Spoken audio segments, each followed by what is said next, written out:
ಇಂಡಸ್ಟ್ರಿನಲ್ಲಿ ಚಂದನ್ ಅವ್ರ ಕರಿಯರ್ ಚೆನ್ನಾಗೇ ಇದೆ. ಮುನ್ನುಗ್ತಿದ್ದಾರೆ ಅವ್ರು ಹೀರೋ ಆಗಿ, ಸಂಗೀತ ನಿರ್ದೇಶಕನಾಗಿ, ಗಾಯಕನಾಗಿ.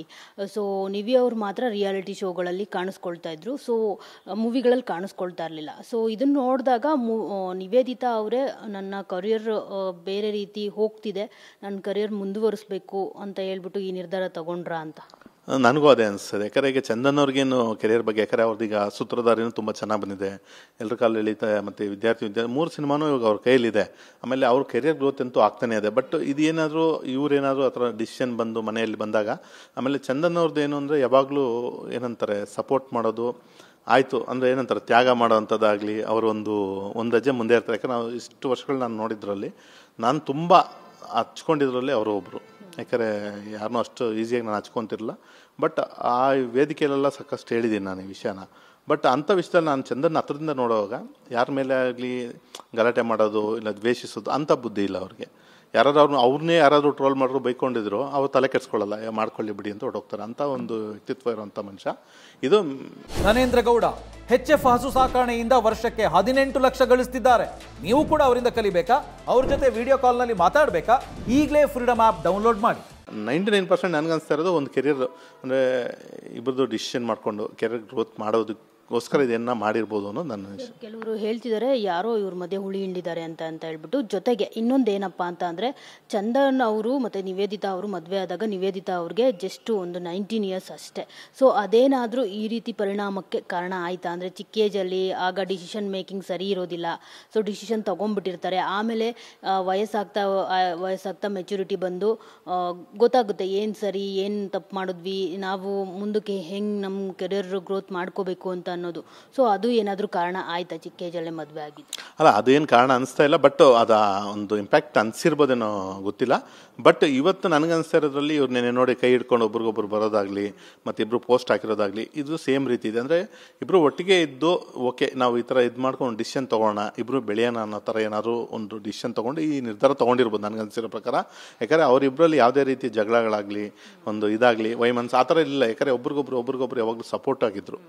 ಇದು 100% ನನಗನ್ನಿಸ್ತಾ ಇರೋದು ಇದೇ ಡಿಸಿಷನ್ ತೊಗೊಂಡಿರ್ಬೋದು, ಇದಕ್ಕಾಗಿ ತೊಗೊಂಡಿರ್ಬೋದು ಅನ್ನೋದು ನನ್ನ ಇದು. ಆಮೇಲೆ 3ನೇ ಪಾರ್ಟಿ ಬಂದು ಉಳಿ ಹಿಂಡೋದು ಇದೆಲ್ಲ ಅದು ಎಷ್ಟು ನಿಜನೋ ಎಷ್ಟು ಸುಳ್ಳೋ ಗೊತ್ತಿಲ್ಲ. ಯಾಕಂದರೆ ನನಗನ್ಸಿರೋ ಪ್ರಕಾರ ಆ ಥರ ಮನಸ್ಥಿತಿ ಇವ್ರದ್ದಿಲ್ಲ. ನಿವೇದಿತಾ ಅವ್ರನ್ನೂ ಅಷ್ಟೇ ನಾವು ತುಂಬ ಹತ್ರದಿಂದ ನೋಡಿದ್ದೀನಿ, ಒಳ್ಳೆ ಹುಡುಗಿ, ತುಂಬ ಇದು ಆ ಥರ ಎಲ್ಲ ಇಲ್ಲ. ಯಾವುದೋ ಒಂದು ಕೆಟ್ಟ ನಿರ್ಧಾರಗಳು ತಗೊಳ್ಳಲ್ಲ ಅಂತ ಅನ್ಕೊತಾ ಇದ್ದೀನಿ. ಇದು ಮೋಸ್ಟ್ಲಿ ಅವ್ರ ಡಿಸಿಷನ್, ಅವ್ರ ಜರ್ನಿ ಮುಂದೆ ಲೈಫ್ ಜರ್ನಿ ಅವರು ಸಕ್ಸಸ್ಗೋಸ್ಕರ ಏನೋ ಒಂದು ಡಿಸಿಷನ್ ತೊಗೊಂಡಿದ್ದಾರೆ ಅನ್ನೋದು ಅನಿಸ್ತಾ ಇದೆ. ಸರ್, ಫೈನಲಿ ಚಂದನ್ ಅವರು ತುಂಬ ನೋವಲ್ಲಿದ್ದಾರೆ ಈ ಒಂದು ಡೆವಲಪ್ಮೆಂಟ್ ಆದಾಗಿಂದ ಅಂತ ಹೇಳ್ತಿದ್ದಾರೆ. ಅಂದರೆ ಕೆಲವೊಂದು ಸಿನಿಮಾ ಕಾರ್ಯಕ್ರಮಗಳಿಗೆ ಅವರು ಹೋಗಿಲ್ಲ. ಸೊ ನಿಮ್ಮ ಸಿನಿಮಾ ಕಡೆ ಅವರು ಕಾನ್ಸಂಟ್ರೇಟ್ ಮಾಡ್ತಿದ್ದಾರಾ, ಅದರ್ವೈಸ್ ಅವರೇನಾದರೂ ಡಲ್ ಇದ್ದಾರಾ? ಫೈನಲಿ ಜೊತೆಗೆ ಅವರಿಬ್ಬರು ಒಳ್ಳೆ ಪೇರ್ ಆಗಿದ್ದರು, ನೋಡ್ತಾ ಇರ್ಬೋದು. ಈಗ ಅವರಿಬ್ಬರು ಡಿವೋರ್ಸ್ ಆದ ನಂತರವೂ ಕೈ ಇಟ್ಕೊಂಡು ಹೋಗಿ ಹೆಂಗೆ ಡಿವೋರ್ಸ್ ಆಗಬೇಕು, ಯಾವ ರೀತಿ ಮ್ಯೂಚುವಲ್ ಆಗಿ ಹೇಗಿರಬೇಕು ನೆಕ್ಸ್ಟು ಅಂತ ಅನ್ನೋದನ್ನು ಒಂದು ಎಕ್ಸಾಂಪಲ್ ಕೂಡ ಸೆಟ್ ಮಾಡಿರುವಂಥದ್ದು ನಾನು ಸೋಷಿಯಲ್ ಮೀಡಿಯಾದಲ್ಲಿ ನೋಡ್ತಾ ಇದ್ದೆ. ಈಗಷ್ಟೇ ಪೋಸ್ಟ್ಗಳನ್ನ ಹಾಕ್ತಿದ್ದಾರೆ ಅವರಿಬ್ಬರು ಆ ಥರ ಒಂದು ಹೊಂದಾಣಿಕೆ ಮೂಲಕ ಡಿವೋರ್ಸನ್ನು ತಗೊಂಡಿರೋದ್ರ ಬಗ್ಗೆ. ಸೊ ಏನು ಹೇಳ್ತೀರಿ ಫೈನಲ್? ಅಂದರೆ ಈಗ ನೋಡಿ ಹೇಳ್ತೀನಿ, ಈಗ ಅವರು ನಮ್ಮ ಸಿನಿಮಾ ಸೆಟ್ಗಾಗಲಿ ಡಬ್ಬಿಂಗ್ಸ್ಗಾಗಲಿ ಮತ್ತು ಇದೆಲ್ಲ ಆಗುವಾಗ ಯಾವುದೇ ವಿಷಯದಲ್ಲೂ ಅವ್ರದ್ದು ಯಾವತ್ತೂ ಒಂದು ಚಿಕ್ಕ ಒಂದು ಇದು ಇರಲಿಲ್ಲ, ಅಂದರೆ ಡಿಸಪಾಯಿಂಟ್ಮೆಂಟ್ ಅನ್ನೋದು ಇರಲಿಲ್ಲ. ಈಗ ಮೊನ್ನೆ ಲಾಸ್ಟ್ ವೀಕು ನಾನು ಚಂದನ್ ಅವರು ಗಣೇಶ್ ಸರ್ದು ಒಂದು ಸಾಂಗ್ ಬಂತು, ಮೈ ಮ್ಯಾರೇಜ್ ಇಸ್ ಫಿಕ್ಸ್. ಅದು ಆ ಸಾಂಗ್ ಮಾಡೋಂಥ ಟೈಮಲ್ಲಿ ಚಂದನ್ ಅವರು ಮೈಸೂರಿಗೆ ಬಂದು ಆ ಸಾಂಗ್ ಲಾಂಚ್ ಈವೆಂಟ್ ಲೈವ್ ನಮ್ಮ ಜೊತೆನೇ ಅವತ್ತಿನ ದಿನ ಅವತ್ತು ಜೊತೆಲೇ ಇದ್ದರು. ಬಟ್ ಅವತ್ತೂ ಅವರು ಯಾವತ್ತೂ ಒಂದು ಅಂದರೆ ಕಾಣಿಸುತ್ತಲ್ವ ಇವರು ಸ್ವಲ್ಪ ಇದರಲ್ಲಿದ್ದಾರೆ, ಆ ಥರ ಇಲ್ಲ. ಅವರಿಬ್ಬರು ಯಾವತ್ತೂ ಯಾವುದೇ ವಿಷಯಕ್ಕೂ ಇದು ಏನಂದರೆ ಇಬ್ಬರು ಕೂತ್ಕೊಂಡು ಒಂದು ಡಿಸಿಷನ್ ತೊಗೊಂಡಿದ್ದಾರೆ ಅನಿಸ್ತದೆ. ಅಂದರೆ ನನ್ನ ಲೈಫ್ ಕೆರಿಯರ್ ಈ ಥರ. ಈಗ ನಿವೇದಿತಾ ಅವ್ರಿಗೂ ಸಾಕಷ್ಟು ಆಫರ್ ಬರ್ತಾ ಇರುತ್ತೆ. ಈಗ ಮದುವೆ ಆದ ಮೇಲೆ ಏನಾಗುತ್ತೆ, ಆಫರ್ಸ್ ಬಂದರೂ ಅವ್ರು ಮಾಡೋಕ್ಕಾಗದಿರೋಂಥ ಸ್ಥಿತಿ ಇರ್ಬೋದು, ಒಂದು ಲಿಮಿಟೇಷನ್ ಇರುತ್ತೆ. ಅದರಿಂದ ಏನಾದರೂ ಈ ಡಿಸಿಷನ್ ತೊಗೊಂಡಿರ್ಬೋದು ಅನ್ನೋದು ನನ್ನ ಅನಿಸಿಕೆ. ಬಟ್ ಅವ್ರು ಯಾವ ವಿಷಯಕ್ಕೆ ಈ ಡಿಸಿಷನ್ ತೊಗೊಂಡಿದ್ದಾರೆ ಗೊತ್ತಿಲ್ಲ. ಬಟ್ ಇಬ್ಬರೂ ಏನಂತಾರೆ ಕ್ಯೂಟ್ ಕಪ್ಪಲ್, ಕರ್ನಾಟಕದಲ್ಲಿ ಒಂದು ಕ್ಯೂಟ್ ಕಪ್ಪಲ್ ಜೋಡಿ ಅನ್ನೋ ಥರ ಒಂದು ಹೆಸರು ಮಾಡಿದ್ರು. ಬಟ್ ಅದು ಮುಂದುವರೆದಿದ್ರೆ ಇನ್ನೂ ಚೆನ್ನಾಗಿರೋದು. ಬಟ್ ಅವರು ಒಂದು ಮೆಚ್ಚುಗೆ ಏನು ಅಂದರೆ, ಸಪೋಸ್ ಡೈವರ್ಸ್ ತೊಗೊಂಡ್ರು ಹೆಂಗೆ ನಾವು ಲವ್ ಮಾಡಿ ಮದುವೆ ಆಗೋಕ್ಕೆ ಮುಂಚೆ ಲವ್ ಮಾಡಿದಾಗ ಯಾವ ಥರ ಅವರಿಬ್ಬರು ಹೊಂದಾಣಿಕೆ ಇತ್ತು, ಬಿಟ್ಟು ಹೋದಾಗಲೂ ಅದೇ ಹೊಂದಾಣಿಕೆಯಿಂದ ಹೋಗಿ ಇಬ್ಬರು ಒಂದು ಮ್ಯೂಚುವಲ್ ಆಗಿ ಮಾಡ್ತಾ ಇರೋದು ಅದೊಂದು ದೊಡ್ಡ ವಿಷಯ. ಇಲ್ಲಾಂದರೆ ಇಷ್ಟೊತ್ತಿಗೆ ಇವಾಗ ಚಂದನ್ ಅವ್ರ ಕಡೆಯಿಂದ ಪ್ರಾಬ್ಲಮ್ ಆಗಿದ್ರು ನಿವೇದಿತ ಅವ್ರು ಬಂದು ಮೀಡಿಯಾದಲ್ಲೋ ಇಲ್ಲ ಎಲ್ಲ ಒಂದು ಕಡೆ ಹೇಳಿರೋರು, ಇಲ್ಲ ಇವ್ರ ಕಡೆಯಿಂದ ಪ್ರಾಬ್ಲಮ್ ಆಗಿರೋ ಅವ್ರು ಹೇಳಿರೋರು. ಬಟ್ ಇದು ಯಾವುದು ಬೆಳವಣಿಗೆ ಅಲ್ಲ. ಇದು ಸುಮ್ಮನೆ ಈ ಸೋಷಿಯಲ್ ಮೀಡಿಯಾದಲ್ಲಿ ಕೆಲಸಗಾರ ಇಲ್ದವರು ಸುಮ್ಮನೆ ಯಾವುದೋ ಒಂದು ನ್ಯೂಸು ಸ್ಪ್ರೆಡ್ ಮಾಡಬೇಕು ಅದನ್ನು ಮಾಡ್ತಿದ್ದಾರೆ. ಬಟ್ 99% ಈ ವಿಷಯಕ್ಕೆ ಅವರು ಮಾಡಿರ್ತಾರೆ ಅನ್ನೋದು ನನ್ನ ಒಂದು ವರ್ಷನ್.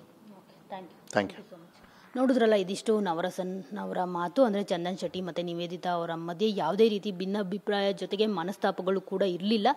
ಆದರೆ ಕರಿಯರ್ ದೃಷ್ಟಿಯಿಂದ ಅವರಿಬ್ಬರು ಡಿವೋರ್ಸನ್ನು ತೆಗೆದುಕೊಂಡಿರುವಂಥದ್ದು ಅನ್ನೋ ಒಂದು ಮಾತನ್ನು ಅವರು ಹೇಳ್ತಿರುವಂಥದ್ದು. ಕ್ಯಾಮ್ರಾ ಪರ್ಸನ್ ಮಹೇಂದ್ರ ಜೊತೆ ಮಂಗಳ ರಾಜಗೋಪಾಲ್, TV9 ಬೆಂಗಳೂರು.